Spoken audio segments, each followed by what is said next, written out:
In this example, when I generate this bracket, I can see that the lattice features occur where other interfacing components might exist, for example bolt holes.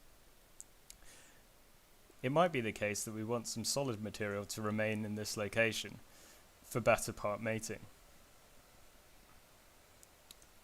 To achieve this, I'll hold down the Control and Shift keys, which will allow me to select a section of the mesh.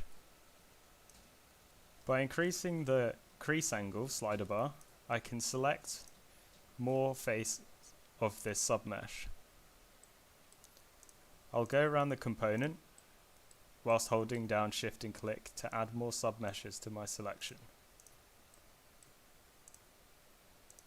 Once I've selected all the faces I want to remain as solid, I can click on the Designer tab and click the Offset Solid button. I can edit this parameter by going to the Project panel, clicking on the Problem Components drop-down and selecting Offset Solids.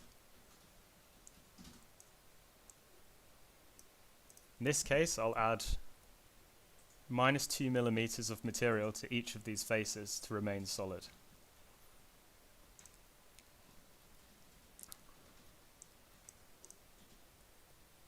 I can generate the new design, and as we can see,